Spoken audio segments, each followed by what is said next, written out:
What is going on, guys? Welcome back to the channel. Alright, so today we're going to continue working on the 1982 FJ45 pickup truck.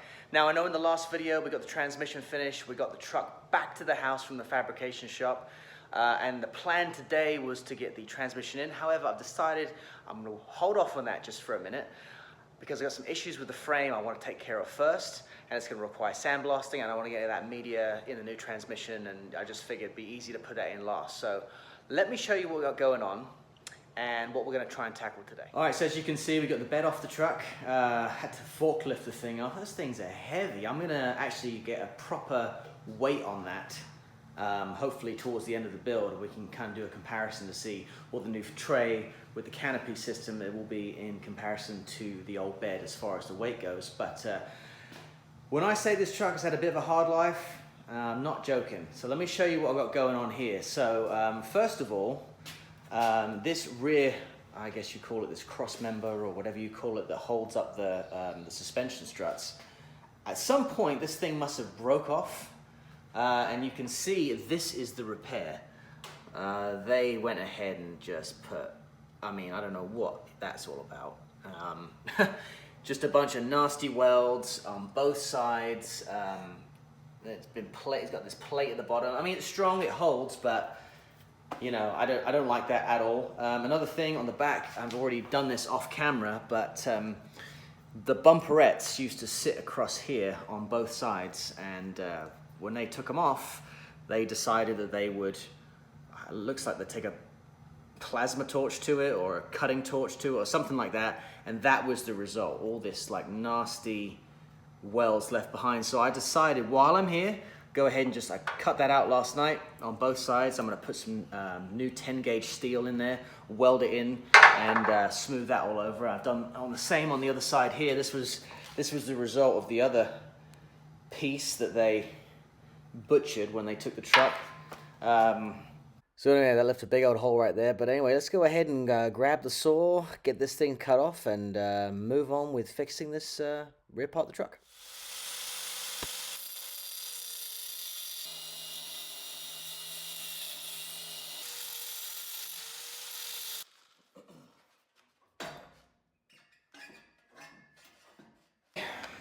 Here goes nothing.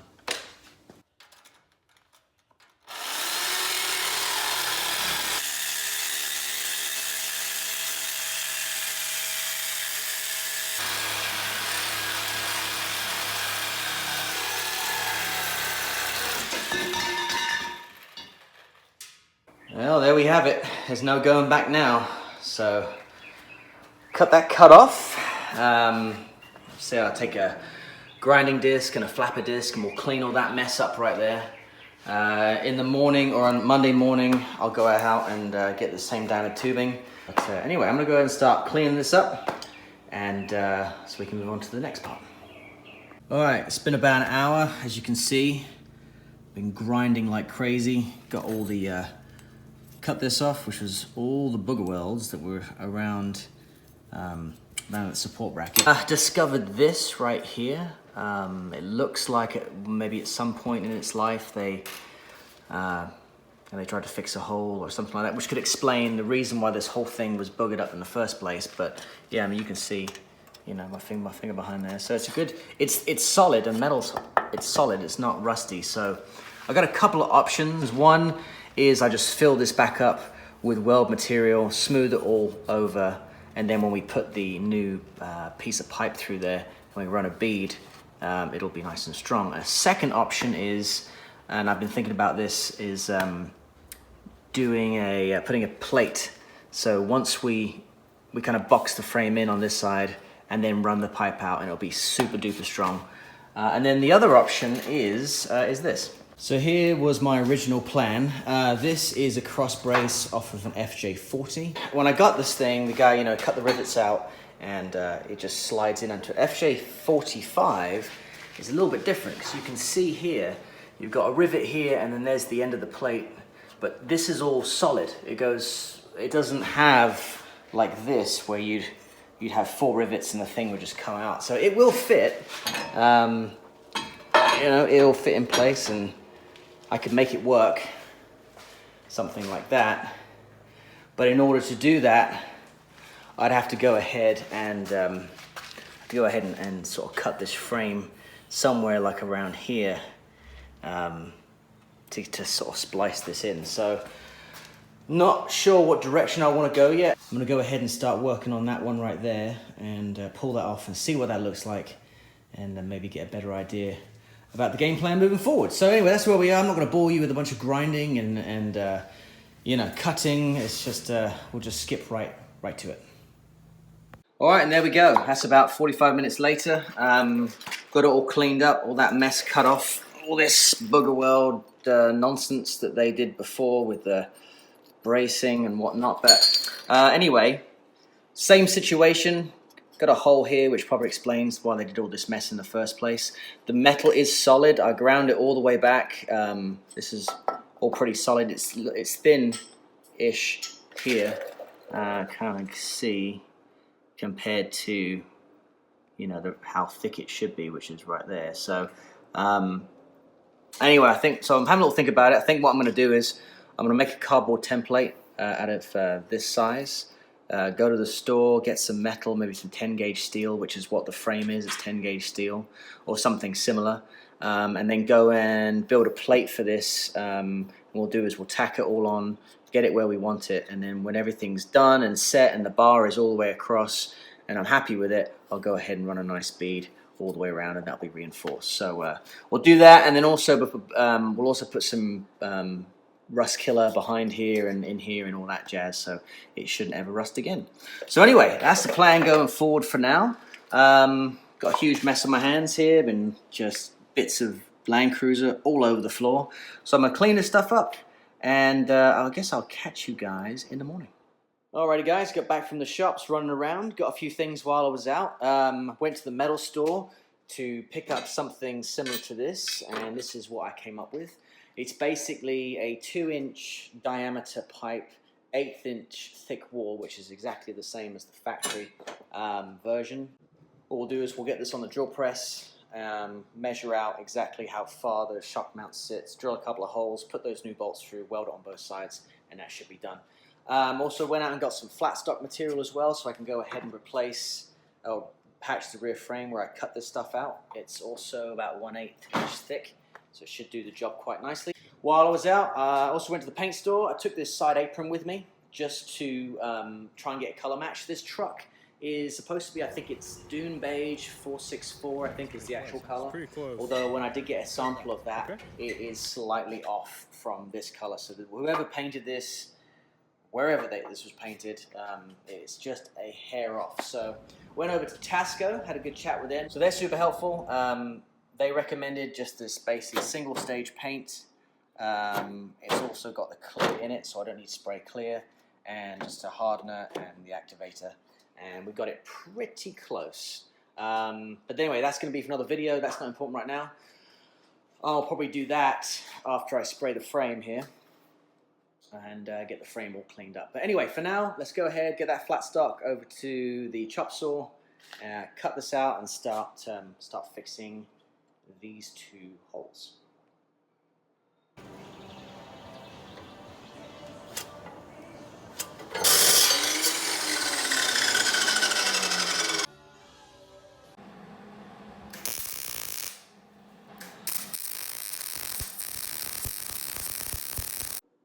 All right, first patch panel complete. Pretty happy with that. Got it nice and flat, nice and uniform, so it all blends into the frame nicely. By the time I sandblast the frame and do the coating on it, it should look pretty uniform. So one more to go, and that'll be the back of the frame complete.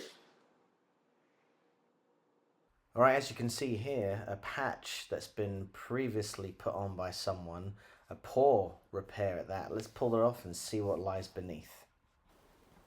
Alrighty, after several hours of grinding and just cutting, I wasn't going to bore you with all that nonsense. I cut off this and this. These were the plates that someone had used to fix the frame here. As you can see, this is what they were trying to fix. But unfortunately, not only were these plates wrong, because they were just welded just terribly, but the behind these plates were actually rusting out. So this is a piece of rust that I just pulled out from behind this plate. So had this patch not been removed, it could have got worse over time. So here's what I'm gonna do.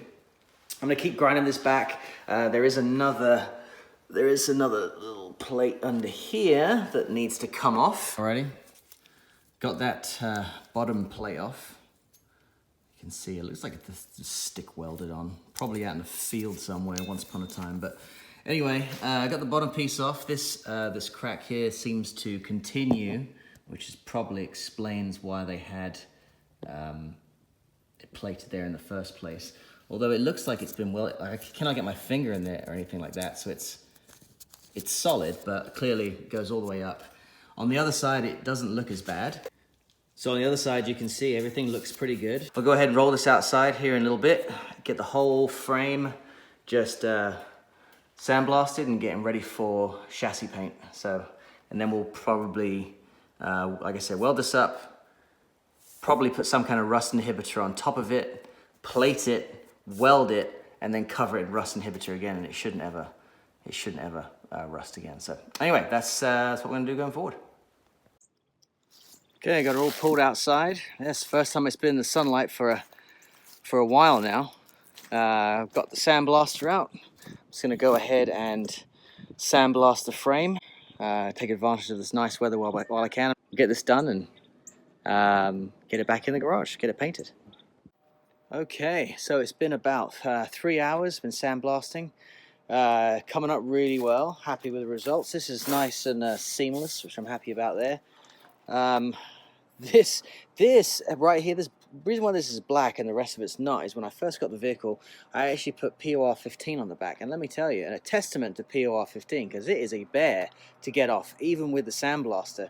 I noticed that when I was doing these rails here, which were POR15, and this part wasn't, it just flew off the rust. It was amazing. This was just a little bit more effort. Gone through about 150 pounds worth of coal. I'm using just this coal media because it's cheap and cheerful.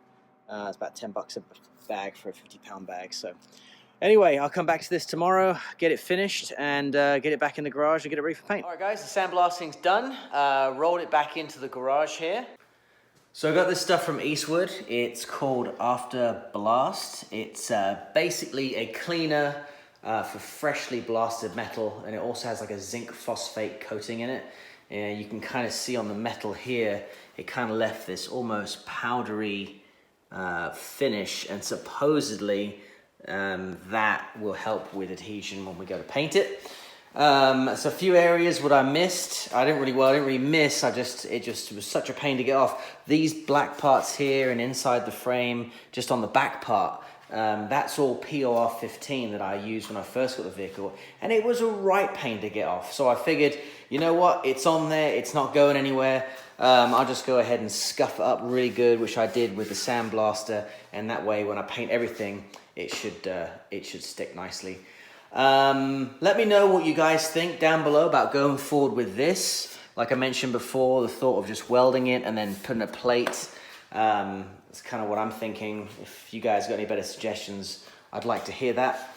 On the next video, we'll also go ahead and put this cross piece in and build that, and then get it ready for paint, and also start working on painting this lower cab section right here. So anyway, guys, thanks so much for watching. Leave us a thumbs up if you enjoyed the video. Again, be sure to hit that like, share, subscribe button. Check us out on Instagram at Music City Cruises, and we will catch you next time.